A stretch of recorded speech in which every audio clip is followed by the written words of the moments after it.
Folklore and Legends Scandinavian by Charles John Tibbitts. Tales from the Prose Edda. Among the Aesir, or gods, is reckoned one name, Loki or Loptur. By many he is called the reviler of the gods, the author of all fraud and mischief, and the shame of gods and men alike. He is the son of the giant Farbuti, his mother being Laufey or Null, and his brothers Bylist and Helblindi. He is of a goodly appearance and elegant form, but his mood is changeable, and he is inclined to all wickedness. In cunning and perfidy he excels every one, and many a time has he placed the gods in great danger, and often has he saved them again by his cunning. He has a wife named Siguna, and their son is called Nari. Loki had 3 children by Angerbodi, a giantess of Jotunheim, the giant's home. The first of these was Fenris the wolf, the second was Jormungand the Midgard serpent, and the third was Hela, death. Very soon did the gods become aware of this evil progeny which was being reared in Jotunheim, and by divination they discovered that they must receive great injury from them. That they had such a mother spoke bad for them, but their coming from such a sire was a still worse presage. Allfather there dispatched certain of the gods to bring the children to him, and when they were brought before him, he cast the serpent down into the ocean which surrounds the world. There the monster waxed so large that he wound himself round the whole globe, and that with such ease that he can with his mouth lay hold of his tail. Hela Allfather cast into Niflheim, where she rules over the 9 worlds. Into these she distributes all those who are sent to her, that is to say, all who die through sickness or old age. She has there an abode with very thick walls, and fenced with strong gates. Her hall is Elvenir, her table is hunger, her knife starvation, her manservant delay, her maidservant sloth, her threshold precipice, her bed care, and her curtains anguish of soul.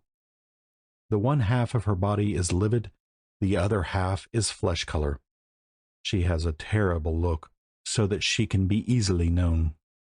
As to the wolf, Fenris, the gods let him grow up among themselves, Tyr being the only one of them who dare give him his food. When, however, they perceived how he every day increased prodigiously in size, and that the oracles warned them that he would one day prove fatal to them, they determined to make a very strong iron fetters for him, which they called loading. These they presented to the wolf, and desired him to put them on to show his strength by endeavoring to break them. The wolf saw that it would not be difficult for him to burst them, so he let the gods put the fetters on him. Then, violently stretching himself, he broke the fetters asunder, and set himself free. Having seen this, the gods went to work and prepared a second set of fetters, called Dromi, half as strong again as the former, and these they persuaded the wolf to put on, assuring him that if he broke them, he would then furnish them with an undeniable proof of his power. The wolf saw well enough that it would not be easy to break this set, but he considered that he himself increased in strength since he broke the others, and he knew that without running some risk he would never become celebrated. He therefore allowed the gods to place the fetters on him. Then Fenris shook himself, stretched his limbs, rolled on the ground, and at length burst the fetters, which he made fly in all directions. Thus did he free himself the second time from his chains, and from this arisen the saying, to get free from loading, or to burst from Dromi, meaning to perform something by strong exertion. The gods now despaired of ever being able to secure the wolf with any chain of their own making. Allfather, however, sent Skirnir, a messenger of the god Frey, into the country of the Black Elves, to the dwarves, to ask them to make a chain to bind Fenris with. The chain was composed of 6 things: the noise made by the fall of a cat's foot, the hair of a woman's beard, the roots of stones, the nerves of bears, the breath of fish, and the spittle of birds. The fetters were as smooth and as soft as silk, and yet, as you will presently see, of great strength. The gods were very thankful for them when they were brought to them, and returned many thanks to him who brought them. Then they took the wolf with them on to the island Lyngvi, which is in the lake on Svartnir, and there they showed him the claim, desiring him to try his strength in breaking it. At the same time they told him that it was a great deal stronger than it looked. They took it in their own hands and pulled at it, attempting in vain to break it, and then they said to Fenris, "No one else but you, Fenris, can break it." "I don't see," replied the wolf, "that I shall gain any glory by breaking such a slight string, but if any artifice has been employed in the making of it, you may be sure, though it looks so fragile, it shall never touch a foot of mine."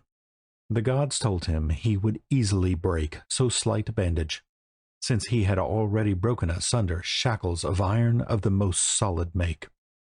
"But," said they, "if you should not be able to break the chain, you are too feeble to cause us any anxiety, and we shall not hesitate to lose you again." "I very much fear," replied the wolf, "that if you once tie me up so fast that I cannot release myself, you will be in no haste to unloose me. I am, therefore, unwilling to have this cord wound around me.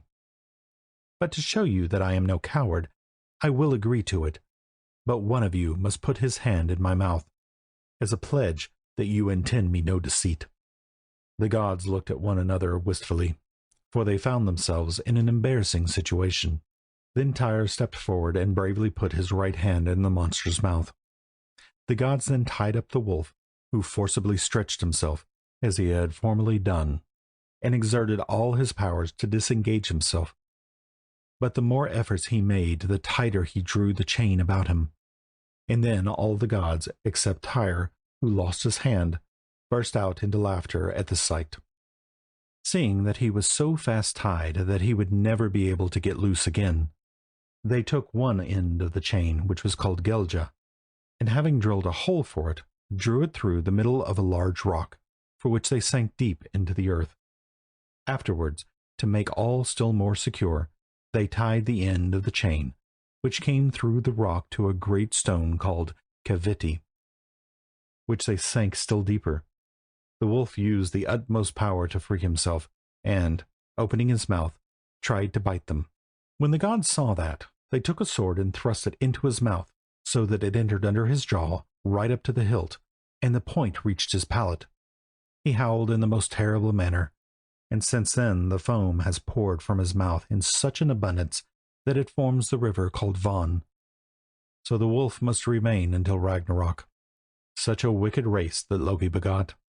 The gods would not put the wolf to death because they respected the sanctity of the place, which forbade blood from being shed there.